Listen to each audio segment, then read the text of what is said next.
Hello everyone, welcome to Om classes. आज हम पढ़ेंगे हमारा next topic digestive system in human. Digestive system और हार्ट दो ऐसे टॉपिक हैं जो बहुत ज़्यादा इंपॉर्टेंट हैं बायोलॉजी में, कॉम्पिटिटिव एग्जाम्स के पॉइंट ऑफ से बोल रही हूँ, ठीक है। तो बहुत ज़्यादा इंपॉर्टेंट है और प्लस इसके कॉन्सेप्चुअल क्वेश्चन आते हैं। इन दोनों ही टॉपिक्स पे कॉन्सेप्चुअल क्वेश्चंस आते हैं। तो इस पे ये जो कॉन्सेप्ट है इसके ऊपर ज़्यादा ध्यान देना है रैदर देन क्वेश्चन आंसर्स, ठीक है। इसके कॉन्सेप्ट अगर एक बार समझ आ गया तो क्वेश्चंस बहुत इजीली सॉल्व हो जाएंगे और लगभग हर एक कॉम्पिटिटिव एग्जाम में इससे क्वेश्चंस पूछे जाते हैं, ठीक है। ज़्यादा टाइम वेस्ट ना करते हुए हम शुरू कर रहे हैं हमारा topic digestive system in human. तो जो डाइजेस्टिव होता है, डाइजेस्टिव सिस्टम करता क्या है? तो डाइजेस्टिव सिस्टम क्या करता है, जो हम खाना खाते हैं उसको डाइजेस्ट करता है, ठीक है। डाइजेस्ट करने के लिए किस चीज़ की ज़रूरत होती है? एंजाइम्स की ज़रूरत होती है। अब देखो, डाइजेस्ट का मतलब क्या होता है कि जो हम खाना खा रहे हैं वो खाना ब्रेक हो जाए।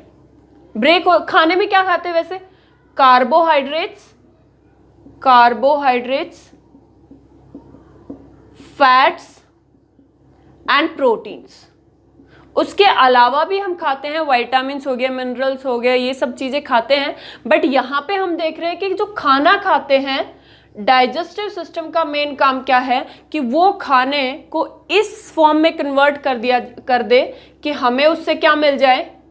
एनर्जी मिल जाए, ठीक है। तो ये वाले वो खाना है, वो वाले खाने जो हमें एनर्जी प्रोवाइड कर सकते हैं। विटामिन्स हो गए, फिर बाद में मिनरल्स हो गए, ये सारे हमें क्या नहीं देते? एनर्जी नहीं देते। ये सिर्फ तीन ही चीज ऐसी हैं जो हमें एनर्जी देती है, carbohydrates, fats and proteins, correct.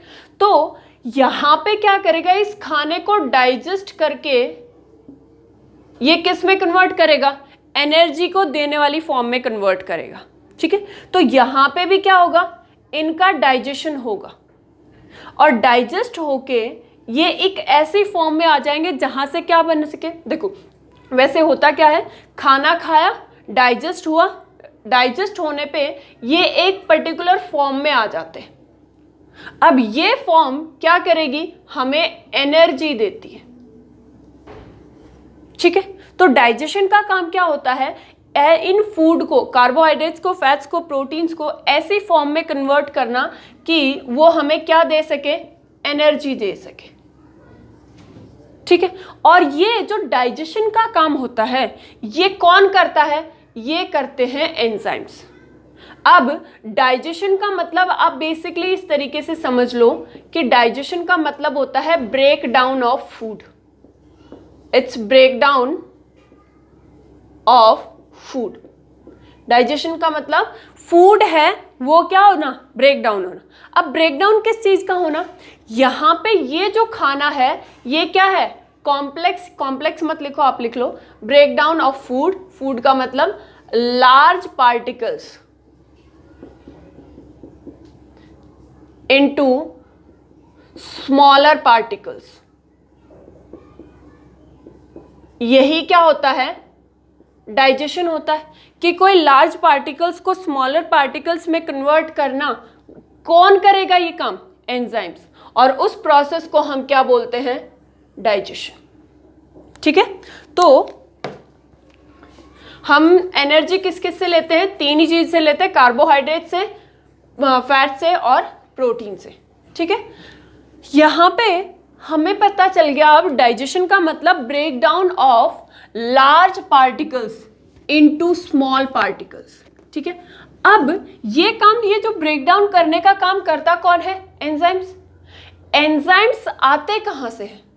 तो एंजाइम्स आते हैं ग्लैंड्स से, ठीक है। अब इसका मतलब हमारे डाइजेस्टिव सिस्टम के अंदर क्या चीज प्रेजेंट होंगी? ग्लैंड्स। क्यों? क्योंकि ये जो ग्लैंड्स हैं ये रिलीज करती हैं किसको? एंजाइम्स को। और ये एंजाइम्स क्या करते हैं? ये करते हैं break down of food. Break down of food, तो इसका मतलब डाइजेस्टिव ट्रैक्ट में क्या प्रेजेंट होंगी? ग्लैंड्स। ग्लैंड्स का मतलब हम किसकी बात कर रहे हैं? ग्रंथियों की। ग्रंथि, ठीक है। तो ये क्या रिलीज करेगी? एंजाइम्स, और एंजाइम्स क्या करेंगे? फूड को ब्रेक करेंगे। अब किस चीज को कैसे ब्रेक करेंगे? एक आपको ये ध्यान रखना है कि डाइजेशन ऑफ फूड किससे होता है? By enzymes. तो यहां पे मैं दूसरा एक पार्ट लिख देती हूं कि digestion takes place by enzymes. तो एंजाइम्स से क्या होता है? डाइजेशन होता है। इसके अलावा क्या आप ये बोल सकते हो कि हार्मोन से डाइजेशन होता है या फिर कोई और चीज से डाइजेशन होता है? नहीं, डाइजेशन सिर्फ और सिर्फ किससे होता है? एंजाइम से। और एंजाइम्स कहाँ से आती हैं? ग्लैंड से, ठीक है। वैसे अगर इसको स्पेसिफाई करूं तो वो हम वैसे बाद में पढ़ेंगे। ये होती हैं एक्सोक्राइन ग्लैंड्स। एक्सोक्राइन ग्लैंड्स होती हैं, वो क्या रिलीज करती हैं? एंजाइम्स। और जितनी भी एंडोक्राइन ग्लैंड्स होती हैं, दो टाइप की वैसे 3 टाइप की ग्लैंड्स होती हैं, बट एक एंडोक्राइन ग्लैंड्स होती हैं और एक एक्सोक्राइन। मैं यहाँ पे लिखवा देती हूँ। तो ये हमारे पास है एक्सोक्राइन ग्लैंड्स, एक होती है हमारे पास एंडोक्राइन ग्लैंड्स। तो जो एक्सोक्राइन ग्लैंड्स हैं वो क्या रिलीज करती हैं? एंजाइम्स। और जितनी भी एंडोक्राइन ग्लैंड्स हैं वो क्या रिलीज करती हैं? हार्मोन्स, ठीक है। और तीसरी टाइप की जो ग्लैंड्स होती है वो होती है मिक्स्ड ग्लैंड। मिक्स्ड ग्लैंड का मतलब है जो कैसा काम करे? एंडोक्राइन का भी काम करे और एक्सोक्राइन का भी काम करे। और ये क्वेश्चन पूछा हुआ है बहुत बार, मिक्स्ड ग्लैंड। तो मिक्स्ड ग्लैंड कौन सी होती है? पैनक्रियास। ये पूछा हुआ क्वेश्चन है कि मिक्स ग्लैंड कौन सी होती है। तो पैनक्रियास क्या होती है? Mix gland. इसका मतलब वो एक्सोक्राइन का भी काम करती है और एंडोक्राइन का भी काम करती है। तो एक्सोक्राइन का काम करती है तो वो क्या रिलीज करती है? एंजाइम। और एंडोक्राइन का काम करती है तो वो क्या रिलीज करती है? हार्मोन्स। तो बेसिकली ये क्या करती है? दोनों चीज रिलीज करती है, एंजाइम्स भी रिलीज करती है और हार्मोन्स भी रिलीज करती है, ठीक है। यहाँ पे जो इंपॉर्टेंट पॉइंट याद रखने हैं कि डाइजेशन किसकी वजह से होता है? एंजाइम। दूसरा, डाइजेशन कौन से ग्लैंड्स के वजह से होता है? एक्सोक्राइन ग्लैंड्स की वजह से, क्योंकि वो क्या रिलीज करती हैं? वो रिलीज करती हैं एंजाइम्स, ठीक है। अच्छा, एंजाइम्स क्या काम करते हैं? डाइजेशन यानी ब्रेक डाउन ऑफ फूड। तो ये एंजाइम क्या करेगी? फूड जो हम खाते हैं उनको ब्रेक करेगी। कौन? एंजाइम्स, ठीक है। अब हम खाने में तो बहुत सारी चीजें खाते हैं, बट यहां पे पढ़ेंगे वो 3 चीजों को पढ़ेंगे। एक तो होता है कार्बोहाइड्रेट्स, ठीक है। दूसरा है फैट और तीसरा होता है प्रोटीन, क्योंकि यही तीनों चीज हैं जो हमें एनर्जी देती हैं। इसके अलावा कोई भी फूड पार्टिकल हमें एनर्जी नहीं देता है, ठीक है। तो अब जब ये ब्रेक होंगे, कार्बोहाइड्रेट्स जब ब्रेक होंगे, और ब्रेक किसकी हेल्प से होंगे? ब्रेक होंगे यानी किसके द्वारा होंगे? एंजाइम्स के द्वारा। तो ये क्या बना देंगे? तो ये बना देंगे पॉलीसैकेराइड, ठीक है। और पॉलीसैकेराइड फिर वापस ब्रेक होगा। ब्रेक कौन करेगा? वापस से एंजाइम। और ये क्या बनाएगा? ये बनाएगा डाइसैकेराइड। डाई का मतलब क्या होता है? डाई का मतलब होता है 2। तो मैं अगर इसके मॉलिक्यूल बनाऊं तो यहां पे 1 और 2, तो डाइसैकेराइड। और पॉलीसैकेराइड का मतलब क्या होता है? मल्टीपल यूनिट्स, बहुत सारी यूनिट्स। और ये क्या होता है? ये तो एक कॉम्प्लेक्स स्ट्रक्चर है, यानी बहुत सारी चेन से भी मिलके कौन बना होता है? कार्बोहाइड्रेट्स। और फिर ये वापस से ब्रेक होगा किसकी हेल्प से? वही एंजाइम्स की हेल्प से। और किस में कन्वर्ट हो जाएगा? मोनोसैकेराइड में। मोनोसैकेराइड। मोनोसैकेराइड का मतलब इसकी सिंगल यूनिट। अब एक चीज देखो, ये सिंगल यूनिट मिलके दो सिंगल यूनिट मिलके क्या बना रही है? डाइसैक्राइड। डाइसैक्राइड, बहुत सारे डाइसैक्राइड्स मिलके क्या बना रहे हैं? पॉलीसैक्राइड्स। और पॉलीसैक्राइड्स मिलके क्या बना रहे हैं? कार्बोहाइड्रेट्स। ठीक है, तो हम खाएंगे क्या? खाना खाने में क्या? कार्बोहाइड्रेट्स। और कार्बोहाइड्रेट्स एंजाइम्स के थ्रू ब्रेक होते होते किस में कन्वर्ट हो जाएगा? मोनोसैक्राइड्स। मोनोसैक्राइड जैसे ग्लूकोज, मोनोसैक्राइड जैसे फ्रक्टोज, और मोनोसैक्राइड के जैसे गैलेक्टोज। इसका ध्यान रखना है, इस टाइप के क्वेश्चन भी पूछे जाते हैं। गैलेक्टोज, ठीक है, कि इसमें से कौन सा मोनोसैक्राइड है? तो मोनोसैक्राइड, ग्लूकोज भी मोनोसैक्राइड होता है, फ्रक्टोज भी मोनोसैक्राइड होता है, और गैलेक्टोज भी मोनोसैक्राइड होता है। करेक्ट। दूसरा डाइसैक्राइड। डाइसैक्राइड के एग्जाम्पल्स भी याद रखने हैं कि जो डाइसैक्राइड होते हैं वो कौन कौन से होते हैं? माल्टोस, दूसरा लैक्टोस, और तीसरा सुक्रोस। ये तीन क्या होते हैं? डाइसैक्राइड्स होते हैं। इसके एग्जाम्पल्स याद रखने हैं। ये क्या है? माल्टोस, लैक्टोस और सुक्रोस। और ये मोनोसैक्राइड्स क्या होते हैं? Glucose, fructose and galactose. ठीक है, पॉलीसैक्राइड्स के हमें इतनी जरूरत नहीं है, और ये तो क्या है? कार्बोहाइड्रेट्स है। तो यहाँ पे कार्बोहाइड्रेट्स ब्रेक होके अल्टीमेटली डाइजेस्ट होके क्या बनाएंगे? मोनोसैक्राइड। वैसे ही फैट्स, और पहले लिख लेते हैं प्रोटीन्स। प्रोटीन्स फर्दर ब्रेक हो जाएंगे किसकी हेल्प से? एंजाइम्स की हेल्प से। और किस में कन्वर्ट हो जाएंगे? पेप्टोन्स में। देखो यहां पे हर एक वर्ड इंपॉर्टेंट है इस वाले पार्ट में। ठीक है, तो प्रोटीन्स ब्रेक होके किस में कन्वर्ट हो जाएंगे? पेप्टोन्स में। और पेप्टोन्स फिर वापस ब्रेक होके, ब्रेक एंजाइम का मतलब वो क्या कर रहा है? ब्रेक कर रहा है। ब्रेक होके किस में कन्वर्ट हो जाएंगे? अमीनो एसिड में। अब अमीनो एसिड होता है वो स्मॉलेस्ट पार्टिकल होता है किसके लिए? प्रोटीन्स के लिए। कार्बोहाइड्रेट्स के लिए स्मॉलेस्ट यूनिट क्या होती है? स्मॉलेस्ट यूनिट होती है मोनोसैक्राइड। ठीक है, और वैसे ही हमारे पास है फैट। फैट जब ब्रेक होता है एंजाइम्स के थ्रू तो वो किस में कन्वर्ट होता है? तो वो कन्वर्ट हो जाता है फैटी एसिड। ठीक है, फैट फैटी एसिड में, प्रोटीन्स अमीनो एसिड में, और कार्बोहाइड्रेट्स ब्रेक होके किस में कन्वर्ट हो जाते हैं? मोनोसैक्राइड्स में। ठीक है, तो ये जो डाइजेशन है वो एक्चुअली, ये तो खाना ऐसा होता है जो हम खाते हैं। खाने में क्या खा रहे हैं? Carbohydrates, proteins and fat. और यहां पे इसको डाइजेस्ट होके किस में कन्वर्ट होना है? डाइजेस्ट होके, अगर कार्बोहाइड्रेट्स हैं तो डाइजेस्ट होके किस में कन्वर्ट हो जाएंगे? मोनोसैक्राइड में। अगर प्रोटीन्स हैं तो डाइजेस्ट होके किस में कन्वर्ट हो जाएंगे? अमीनो एसिड में। और अगर फैट हैं तो डाइजेस्ट होके किस में कन्वर्ट हो जाएंगे? फैटी एसिड में। करेक्ट। और ये सब किसकी हेल्प से होगा? एंजाइम्स की हेल्प से। ठीक है, हम बोल रहे हैं कि यहां पे ये देता है हमें एनर्जी।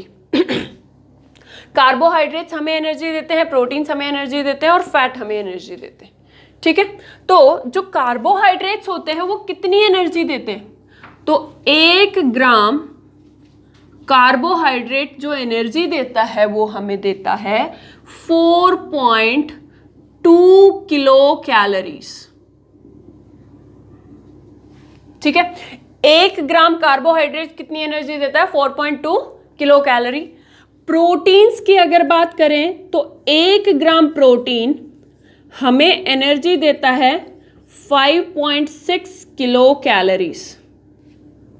ठीक है, और अगर फैट की बात करें तो 1 ग्राम फैट हमें एनर्जी देता है, वो कितनी होती है?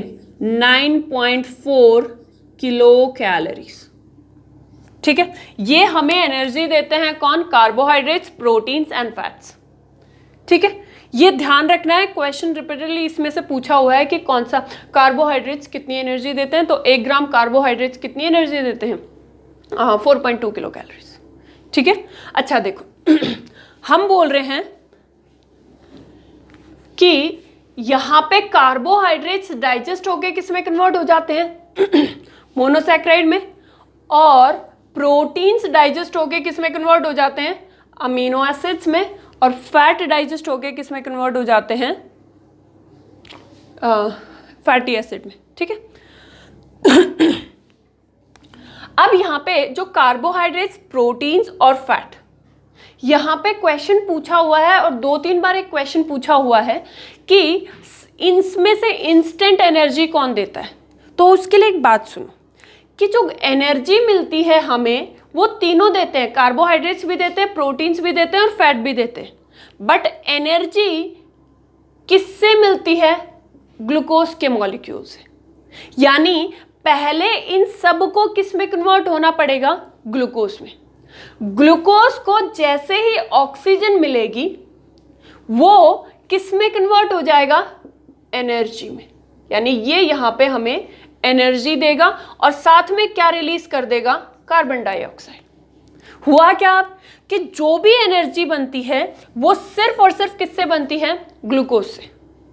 ठीक है। बट हम खा क्या रहे हैं? कार्बोहाइड्रेट्स, प्रोटीन्स, फैट्स, और हम बोल रहे तीनों ही एनर्जी दे रहे हैं। ठीक है, तीनों ही एनर्जी दे रहे हैं। इसका मतलब कार्बोहाइड्रेट्स, प्रोटीन्स और फैट, पहले इनको किस में कन्वर्ट होना पड़ेगा? पहले इनको कन्वर्ट होना पड़ेगा ग्लूकोज में। ठीक है।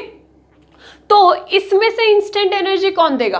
तो देखो, कार्बोहाइड्रेट्स जब कंप्लीटली डाइजेस्ट हो जाते हैं तो वो किस में कन्वर्ट होते हैं?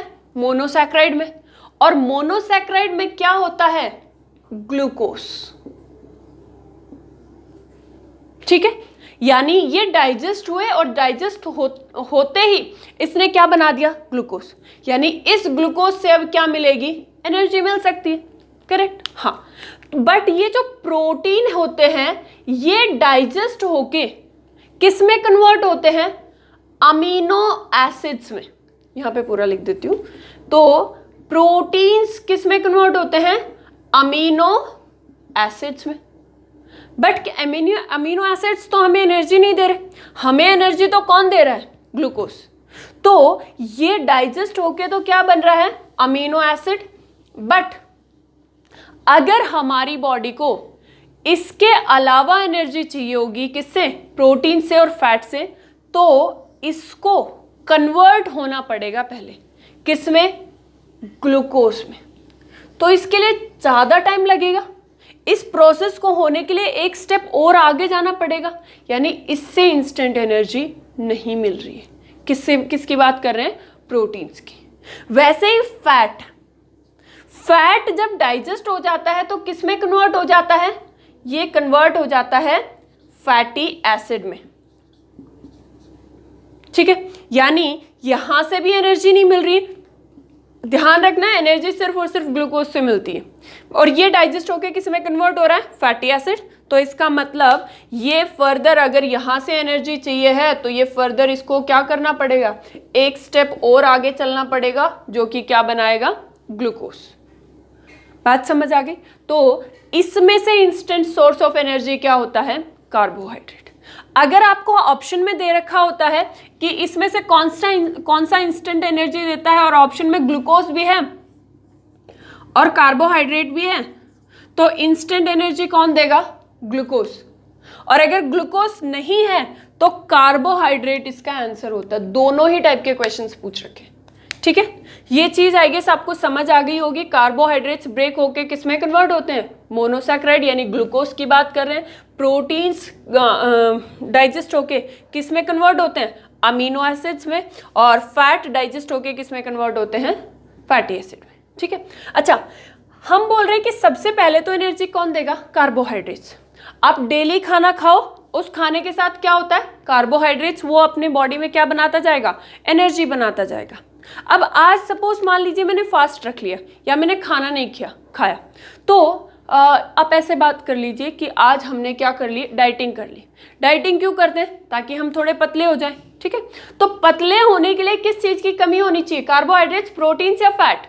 हमें पता है, हम बोलते हैं वेट लॉस, यानी अगर पतला होना है तो फैट को कम करना पड़ेगा। तो जब हमारी बॉडी में कार्बोहाइड्रेट्स की कमी आएगी तो फैट क्या देगा? एनर्जी देगा। ठीक है। अच्छा, अगर मान लो अब मैंने बहुत दिन तक खाना ही नहीं खाया, तो क्या हो गया, कार्बोहाइड्रेट्स तो मैं खा ही नहीं रही हूं, साथ में क्या भी खत्म हो गया है, फैट भी खत्म हो गया। अब इस केस में एनर्जी कौन बनाएगा, प्रोटीन। यानी जब तक हमारी बॉडी में कार्बोहाइड्रेट्स रहेंगे, एनर्जी सिर्फ और सिर्फ कौन बनाएगा, कार्बोहाइड्रेट्स। और अगर कार्बोहाइड्रेट्स खत्म हो गए हैं तो एनर्जी कौन बनाएगा, फैट। और अगर फैट भी खत्म हो जाते हैं तो एनर्जी कौन बनाएगा, प्रोटीन। तो आपको ये ध्यान रखना है इसका सीक्वेंस कि सबसे पहले एनर्जी कौन देगा, इंस्टेंट एनर्जी ग्लूकोज, फिर कार्बोहाइड्रेट्स, फिर उसके बाद फैट्स, और सबसे लास्ट जो ऑप्शन होता है वो कौन होता है, प्रोटीन्स। बट विटामिन क्या हमें एनर्जी देते हैं, विटामिन हमें कोई भी एनर्जी नहीं देते हैं, तो आपको इसका भी ध्यान रखना है। ठीक है। अब हम आ जाते हैं डाइजेशन। डाइजेशन मतलब करता कौन है, किसकी वजह से होता है, एंजाइम्स की वजह से। और एंजाइम्स कहाँ से आती हैं, ग्लैंड्स से, और वो क्या करता है, फूड को ब्रेक करता है। और ब्रेक किस फूड का होगा, कार्बोहाइड्रेट्स का, प्रोटीन्स का एंड फैट का। ठीक है। कार्बोहाइड्रेट्स ब्रेक होंगे किसमें, मोनोसैकेराइड्स में, फैट ब्रेक होंगे फैटी एसिड में, और प्रोटीन्स ब्रेक होंगे अमीनो एसिड्स में। अब ये सारे चीज हमने देख लिया कि डाइजेशन में क्या क्या होता है, बट अब हम देखेंगे कि डाइजेशन में ये सब कहाँ कहाँ पे होता है। करेक्ट। तो यह है हमारा डाइजेस्टिव सिस्टम। यहां से तो खाना खाते तो ये क्या है, माउथ। खाना खा के वो एक ट्यूब में जाता है, इसको बोलते हैं ईसोफेगस ट्यूब। और ये ईसोफेगस ट्यूब आगे जाके किससे कनेक्ट होती है, हमारे पेट से, यानी ये है हमारा स्टमक। और स्टमक के बाद ये कहाँ पे जाती है, हमारी स्मॉल इंटेस्टाइन में। तो ये है हमारी छोटी आंत यानी स्मॉल इंटेस्टाइन। और स्मॉल इंटेस्टाइन के बाद ये देखो यहाँ से कनेक्ट होता है ये वाला। ठीक है। स्मॉल इंटेस्टाइन के बाद ये कहाँ पे जाता है, लार्ज इंटेस्टाइन में। ऐसे बना देती हूँ यहाँ पे। तो ये कहाँ पे जाता है, हमारी लार्ज इंटेस्टाइन। और लार्ज इंटेस्टाइन से ये जो खाना डाइजेस्ट नहीं हो पाता है वो हमारी बॉडी से बाहर थ्रू रेक्टम एनस। ठीक है। तो सबसे खाना खाते हैं तो माउथ, माउथ के बाद ईसोफेगस, ईसोफेगस के बाद स्टमक, स्टमक के बाद स्मॉल इंटेस्टाइन, और स्मॉल इंटेस्टाइन के बाद ये जाता है हमारी लार्ज इंटेस्टाइन में। ठीक है। तो यहाँ पे से खाना जाता है और यहीं पे डाइजेस्ट होता है। ठीक है। तो देखो सबसे पहले खाना कहाँ पे जाएगा, माउथ, माउथ से फिर फूड पाइप, फूड पाइप के बाद स्टमक, स्टमक के बाद फिर कहाँ जाएगा, स्मॉल इंटेस्टाइन, और स्मॉल इंटेस्टाइन के बाद ये कहाँ पे चला जाएगा, लार्ज इंटेस्टाइन। और लार्ज इंटेस्टाइन में सिर्फ वही खाना जाएगा जो अनडाइजेस्टेड होगा, वो हम देखेंगे पूरा।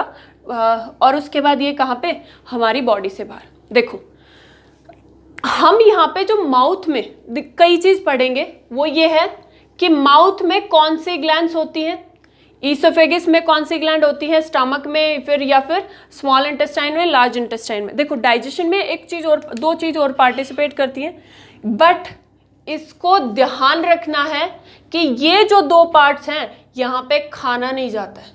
खाना सिर्फ और सिर्फ कहाँ पे जाता है, सबसे पहले माउथ, माउथ के बाद फूड पाइप, फूड पाइप के बाद स्टमक, स्टमक के बाद स्मॉल इंटेस्टाइन, और स्मॉल इंटेस्टाइन से लार्ज इंटेस्टाइन, और लार्ज इंटेस्टाइन से बॉडी से बाहर। बट दो ऑर्गन यहाँ पे ऐसे हैं जहाँ पे खाना नहीं जाता है बट वो डाइजेशन में हेल्प करते हैं। यानी वो क्या करते हैं, एंजाइम्स रिलीज करते हैं, और अगर एंजाइम्स रिलीज करते हैं तो वो खाने को क्या करते हैं, डाइजेस्ट करने में हेल्प करते हैं। और वो दो और ऑर्गन कौन से हैं, एक तो होता है ये जिसको हम बोलते हैं लिवर, जो बाइल जूस रिलीज करेगा, बट वो हम देखेंगे। और दूसरा होता है यहाँ पे स्टमक के जस्ट नीचे ये वाला पार्ट, ठीक है, यहाँ पे इसको मैं ऐसे कर रही हूँ। तो एक तो होता है ये पैनक्रियास, और पैनक्रियास के अंदर खाना नहीं जाता, ठीक है। और दूसरा होता है लीवर, लीवर के अंदर भी खाना नहीं जाता, दोनों का ध्यान रखना। बट ये दोनों ही क्या करते हैं, एंजाइम्स रिलीज करते हैं, ठीक है। यानी ये कैसा काम करेंगे, ग्लैंड्स के जैसे काम करेंगे। तो अगली क्लास में हम पढ़ेंगे कि कौन से पार्ट में, माउथ में कौन सी ग्लैंड है, स्टमक में कौन सी ग्लैंड है, स्मॉल इंटेस्टाइन में कौन सी ग्लैंड है, लार्ज इंटेस्टाइन में कौन सी ग्लैंड है, ये सब ये देखेंगे। प्लस अगर ग्लैंड्स है तो वो क्या रिलीज करेगी, एंजाइम। अब कौन सी ग्लैंड कौन सा एंजाइम रिलीज करेगी वो, और अगर एंजाइम है तो वो किसी ना किसी चीज को तो डाइजेस्ट कर रही होगी, यानी एक एंजाइम एक ही चीज को तो डाइजेस्ट कर सकती है। तो ये एंजाइम है, इसके काम क्या है, यानी किस चीज को डाइजेस्ट करेगी, इसके फंक्शंस। और फंक्शंस के अलावा यहाँ पे इन पार्ट से, माउथ से, ईसोफेगस से, स्टमक से अगर रिलेटेड कोई पॉइंट्स होते हैं तो साथ में हम वो पॉइंट्स देखेंगे, ठीक है, अदर रिलेटेड पॉइंट्स। तो नेक्स्ट क्लास में हम इसको देखेंगे कि कहाँ पे क्या ग्लैंड प्रेजेंट होती है, कौन से एंजाइम्स रिलीज करते हैं, क्या काम होते हैं, और उससे रिलेटेड पॉइंट्स सब, जैसे कि पीएच वगैरह, ये सब देखेंगे हम नेक्स्ट क्लास में। Thank you.